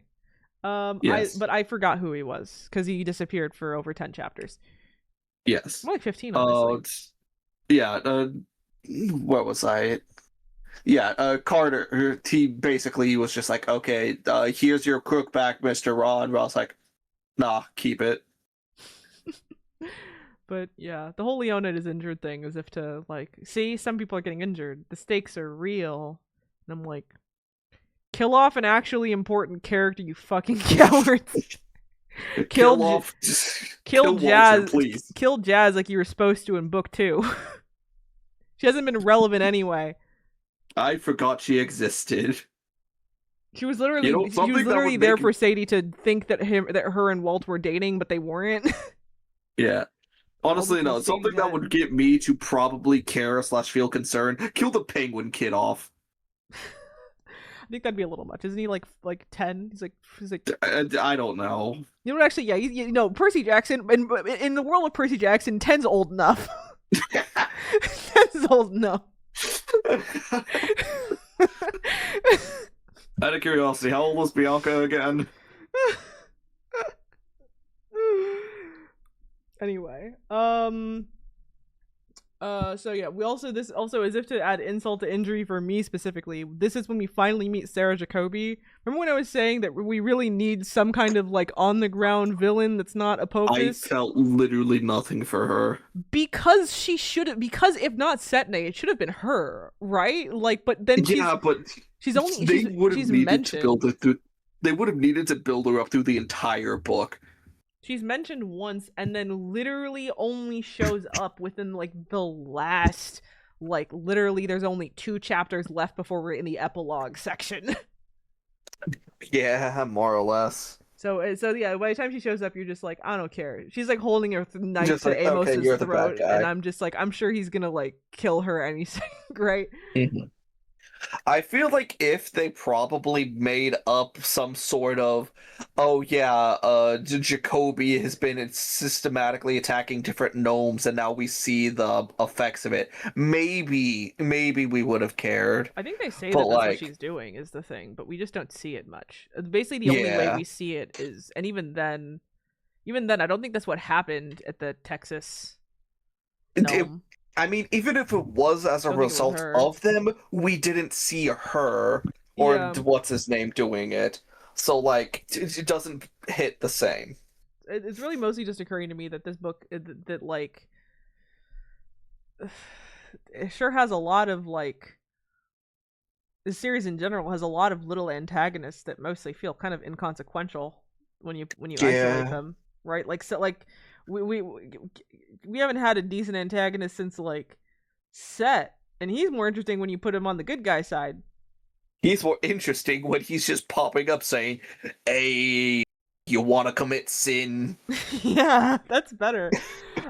Speaking of which, Walt. Oh yeah, that's actually the only part I was actually getting entertained by, where Set was just constantly like, come on, Amos, let me just kill a little, let me flay that guy's skin." They was like, no, I can't, I can't let you do that, you know you can't do that. Little scam, Amos keeping that PG-13 rating, but come on, we're allowed like 1 kill, right?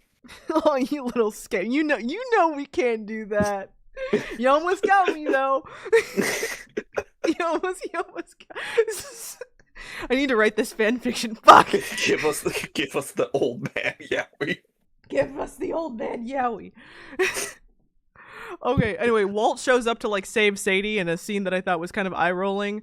But I must admit though, Was I the only one that the second that we actually properly met the Walt Anubis fusion, Wanubis as I started calling him, that like I weirdly like him better than I liked either of them individually.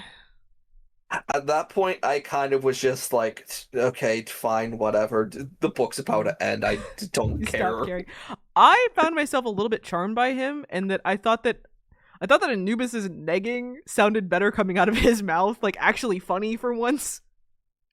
And Walt as a character alone is like so boring, has so little going on aside from just is sick, that I just liked him having A a pulse. personality. A pulse, I was gonna say jokingly, but yes, a personality. I find it funny Um, how you say he has a pulse when he most decidedly had to lose his pulse to get this. Well, yeah, that's the joke. You're explaining the joke. Anyway, it kind of made me wish, and this brings back to the joke that I think I'd made last stream before you like knew, where I said like, it's almost, like Walt and Anubis are so like, they're so boring as individual characters. What if, hear me out, we combine them into one character and we call him Walt? I see. Again, it goes into more of my whole thing of like, I think these characters work better when you combine them, when you combine the like hosts and the gods, and understand them as two halves of the same whole rather than just separately. But that's not really something that it's a good way to look at it. It does not work when you're reading it moment to moment. Anyway, chapter 18, the Set Amos team up. I love that. Setmo. I love this. Also, I like how I don't know if you noticed these are my priorities when I'm reading this book. How they were describing how both of them were kind of starting to jack each other's looks a bit. How Set is like described as being like having like a shaved head in the first book, which blasphemy, honestly. Set should always have long, luscious red locks. Yes. But then in this book he's described as having like as having these like long like dreads or braids, the same way that Amos has. And Amos starts like putting on these garnet and like red hair charms into his braids, that I think are they're like really cool, honestly. And or at least when I imagined them in my brain, I thought they were cool. There's like, I like it. They're jacking each other's styles. That's great. Amos like starts like wears these like red sunglasses, and it's like, this is great. I love this. I love this for them. He needs more red in that wardrobe to truly match Set. I love it. I love this for them. It's so good. But yeah, Walt saves Sadie, and Set says, "That's my boy," which made me smile. But also, it actually did occur to me. I was gonna say they both said "Shut up, Dad" after he said that. It did occur to me actually that the reason why Anubis has to be a child of Set and not a child of Osiris, despite the fact that most people agree that that Anubis is a child of Set. No, it's child of Osiris. Fuck. I made the mistake. Okay, so there was a misconception for a long time that people thought Anubis was a child of Set because they're both like doghead man. But yes. He's not. He was always supposed to be a child of Osiris through Nephthys. Set just got cucked. What can I say? That's just how the story works. Set seems to enjoy being a stepfather. I don't know, it works. So like, so that misconception went around for a while. By the time this book was written, it was mostly cleared up and mostly known that it was always Osiris. But my assumption genuinely is that they didn't want to do that and instead had Osiris being his like stepdad because incest. Yeah. This does actually remind me of, remember how in the first book they kind of gave the lore of like, oh yeah, our relationships just kind of depend on whose bodies we inhabit. So now I'm kind of thinking like, just imagine the lore of like, oh yes, now Horus and Ra, Zia and Carter. Yeah, the family tree is weird. Always has The, been, you the know. Egyptian family tree is always weird. Egyptian It's I just mean, yeah, apparently like by subtle implication of the whole their attempt to fix the incest thing from earlier, now recreated a different kind. I mean, Nephthys and Osiris, Nephthys and Set are brother and sister. Yeah. Osiris and Isis are brother and sister. Sometimes Horus is Isis's son. It's just weird. The tree is basically a dartboard at this point. Yeah. Oh yeah, also Sadie channels Mott itself and repairs the hall, something that I assume is a 7th level spell. Mm-hmm. That took me a second. It took you. Oh yeah, but before we get to repairing the hall as well, Carter does an Avengers Assemble thing and gets the other gods. Yeah. Yeah, he gets an endgame moment. Final stand. Anyway, chapter 19. There's a battle. They kill a snake. Zia gets swallowed. Because that's a part of the prophecy that Apophis has to swallow the sun. Yeah. And they start the shadow spell, and Carter squares up. By this time we're just like really in like battle description mode, which means there's not much for us to say. I think we generally like how Rick Riordan like does his battles and his action scenes. But it's hard to like, no complaints. You know, we talk about it when we're talking about say. like a lot of characters, chapter summary. Yeah. Yeah, because like we basically already summed it up. Apophis, Vord, Raw. Also, so chapter 20, at the beginning of chapter 20, they do the spell, and it's so easy. For a second, I assumed that there was more to it. I thought that there was a catch. Like, I was thinking, like, oh, okay, he's saying you cannot push me away without pushing the gods. Do they, like, have to make that choice? Is it going to be, like, a character thing they have to dwell on? And, like, no, it's just, like, oh, they're just gone for, like, maybe a few years before something happens. It's fine. Nothing big. No permanent banishment. The spell, it all goes over, and that's also where they, like, throw in the, like, well, actually, the chaos and mind balance. are there's balance, so now that Apophis is diminished, so must we. And like, I genuinely thought for a moment, like, oh, okay, is he actually going for a Tolkien angle of this, of like the magic is dying now? And like, no, they'll be back. And no, it's like, whatever. God, insert my previous rant about why that whole why its presentation isn't being balanced is kind of half baked. Yeah, going back to that one kid, what was his name? Felix.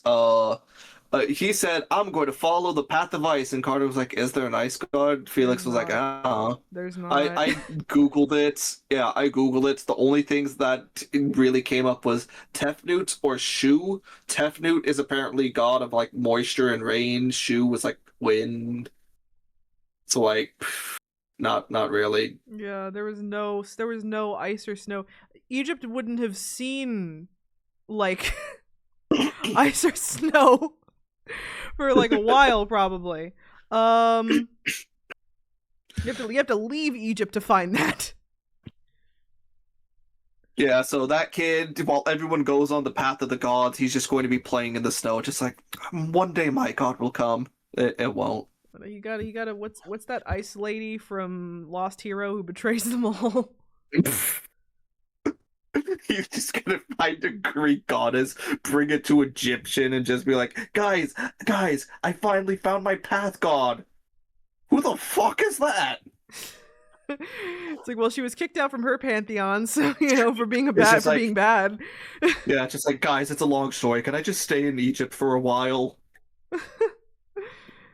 I promise I won't be that bad. She doesn't have to go to Egypt. She just has to cross the pond into Brooklyn. Well, I guess she's in Canada, so.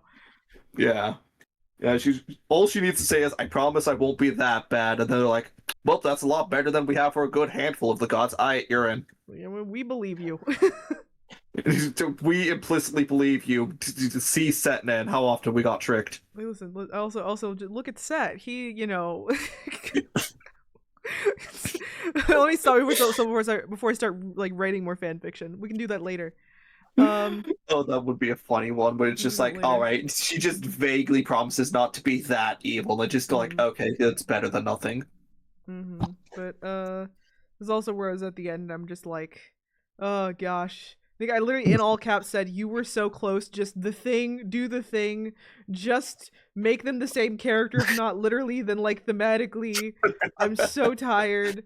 Anyway, Carter and Zia go on a date because of course Zia was fine after getting swallowed. All is well. End of his arc. No one cares. That's it as far as Carter's concerned for this book. Chapter 21. My first note on chapter 21 is Sadie and her mom fail the Bechdel test and talk about Walt. Yeah, that was lame. That was lame as shit. It was. It's just like, what? You're not going to be giving like more motherly advice. Your motherly advice is like, boys. Well, your daughter wasn't sentient last time you saw her.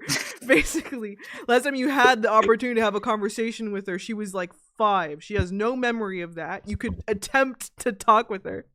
I would have much preferred if you bumbled through telling her about a good savings plan for the future and getting a 401k. I mean, the funny thing is I don't think any of the books we've read so far passed the Bechdel test technically, but this is the first one that I came across where I'm just like, this is sexist as hell. It was so bad even I noticed. Also, but I'm pretty sure this book passed the, well, not this book, maybe the last book, passed the Bechdel test, because like Zia and Sadie have talked about things. Probably. What's the chances that they brought up Carter? High. Very high. Yeah. You know what? I'm even thinking about the Percy Jackson books, and I'm like, yeah, I don't think there's one. And like most of the time, when like you get like Piper and Annabeth in for a conversation together, and it's like, yeah, they're gonna talk about James and Percy. Yeah. It's like this is a thing with the these books don't have female Annabeth friendships. Ever talk to Clarice? No. Fuck. No. Damn. She talked to Medusa. Like, I'm literally clutching at straws here. Yeah, yes, I'm aware. Yeah. I think it hardly counts as a conversation. No, it was more or less just hi, welcome in. Female friendships don't really happen in these books very often, is the thing, which is kind of a shame. I hope they correct that a bit as we go forward. I hope we get at least one. Especially since, I mean, my hope is honestly even just in the next one with the 7, right? So we're gonna get like several women on one team for once. There will be at least 3 women on this, I think. Yeah, in one team together. So you have to at least make one of them talk about something that isn't their boyfriends. Please. We'll find out. We'll definitely find out. We'll find out. But yeah, I mean, this book to me is like. Actually, I think at least the female characters there are well developed. This is the first one where I think it's actually shit. Yeah, I also just remember those are the Hunters of Artemis. I'm pretty sure that might have counted. I don't remember any of their dialogue, but it probably counted somewhere. Because with the Hunters of Artemis, we were mostly. That was when we were still completely stuck with Percy's POV. Yeah, which is also why I kind of give that one a pass, because like if we're stuck with the boys' POV, we're not gonna get many opportunities for 2 women to talk with each other. But yeah, her and her mom talking about Walt after all this time, it rubbed me wrong. It did. It was just like, really? Brereton, why? It's just like her being like, oh, I know as a mom, I should probably say stay away from the edgy boys, but I think you should go for this one. It's like, yeah. All right, back to better ships. So Mech gets reunited with her husband, Onerous. I didn't write that down. I'll trust you. I did, yeah. Forgotten Gods, they got back together. And it was said, some went back to the heavens, or off to their old temples and palaces. Osiris took the Judgment Gods back to his throne room. So, like, you know what? Some of them, they got some good happy ends. Like, love me the Forgotten Gods. Some got their jobs back. Some reunited with others. Others are trying to find themselves at their old places of worship. So, like, it's all fine. Like, something I forgot to bring up was, back when they were with Osiris, the god of judgment there, or at least one of them, because there's like 13, I think it was like 13 or 26, I'm forgetting.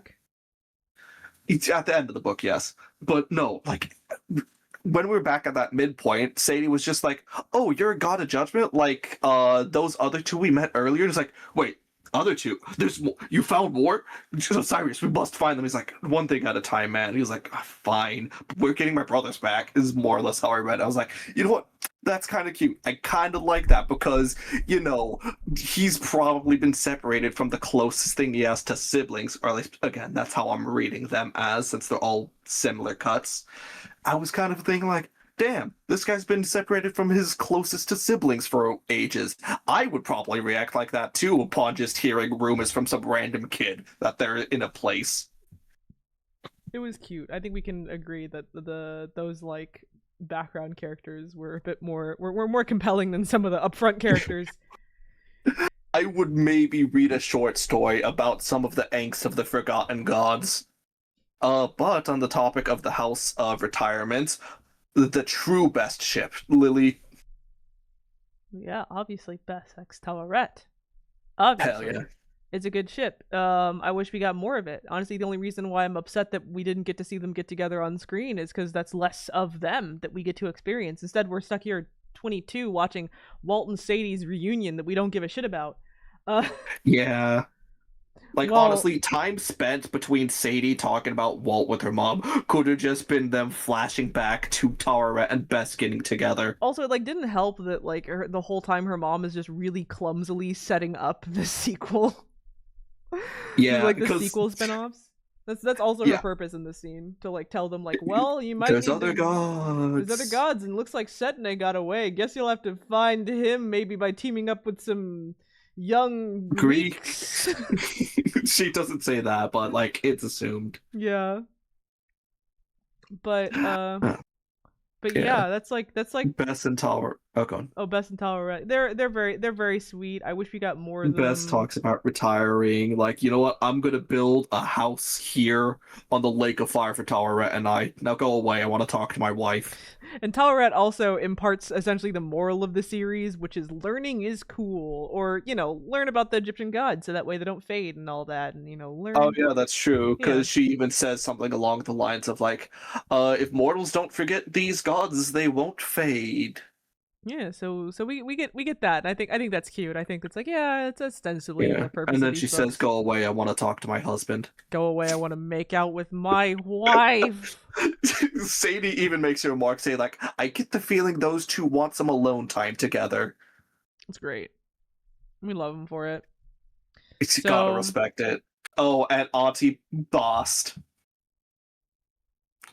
She's basically just calling the kids or kittens like, "Aw, she's cute. I like her." She also says like, "Oh well, gotta go. You guys gotta stuff. leave the nest one day." And she's like crying. The one thing that annoyed holding back tears. The one thing that annoyed me a little bit with her send off was how Sadie said like Sadie said she looked at Bess seeming perhaps guilty or perhaps like knowing the knowledge knowing now that she let a good one get away. That pissed me off a little bit.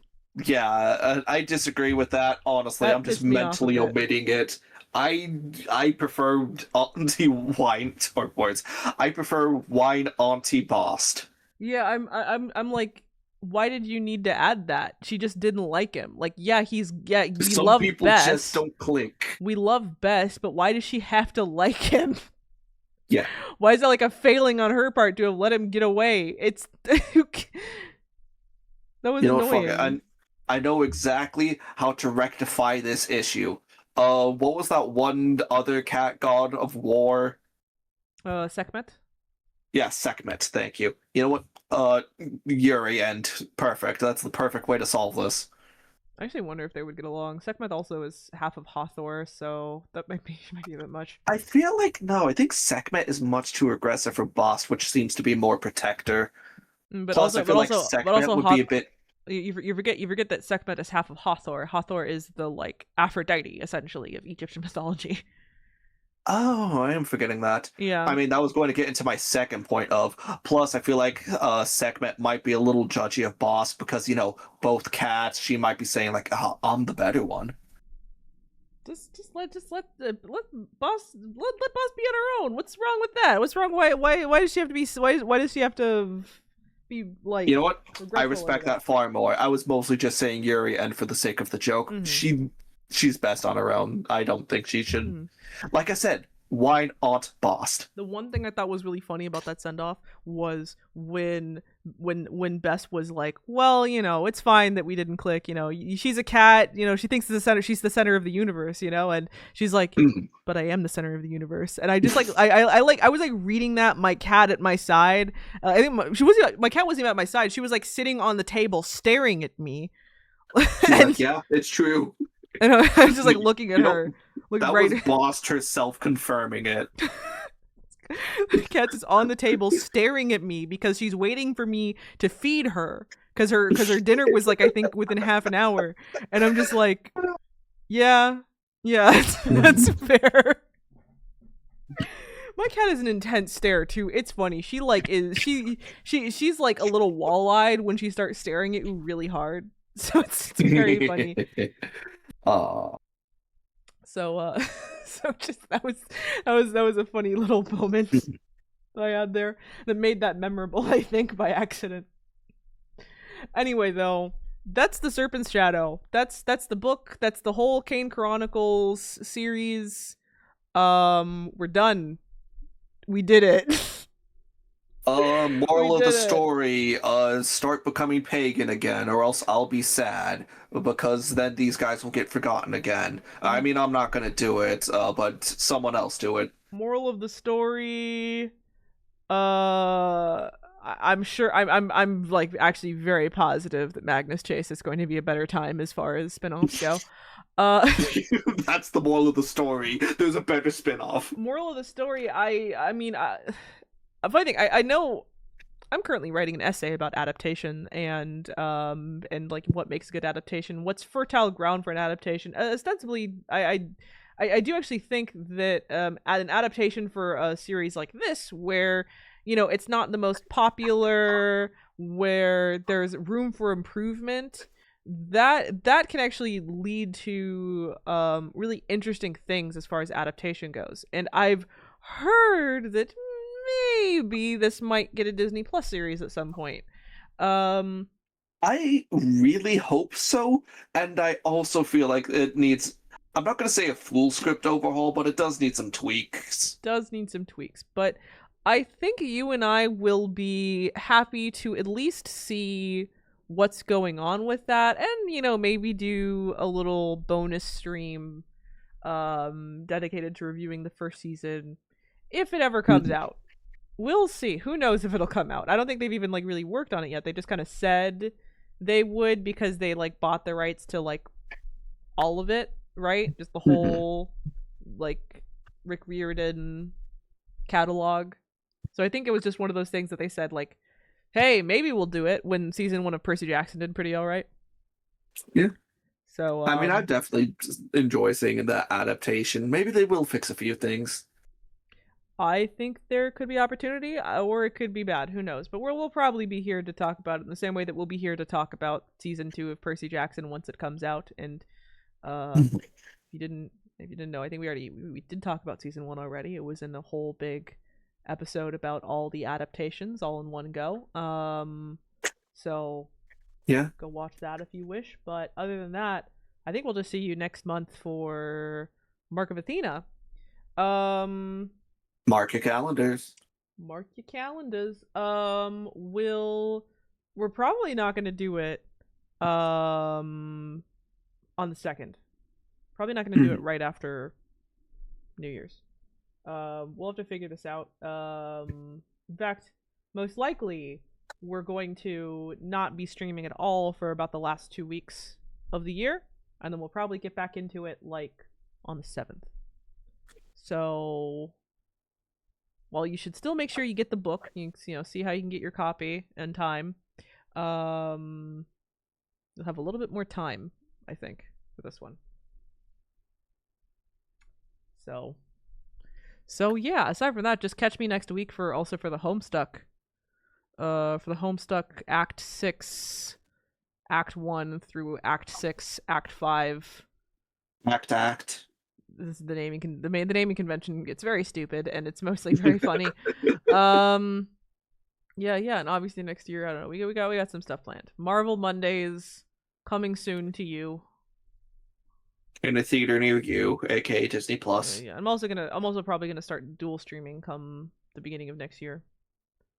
So yeah, but I have like a lot. If I want to actually reach my self-imposed deadline as far as that video goes, I got a lot of work to do on it. So we'll catch you guys later. Good. Wait, are we saying the thing? Well, let me. I was waiting to see if you had to sign out or not. I mean, I'm not streaming. I feel like we had this conversation last time. I think we said We had this I'll conversation just like do every it. time. Well, lurkers, chatters, here for a little, here for a while. I thank you all the same. This is Luck, powering off. And remember, everyone, lucky days. And 3, 2, 1. Good night. night. You know, at this point, I should just start saying this is Luck and Lily signing out.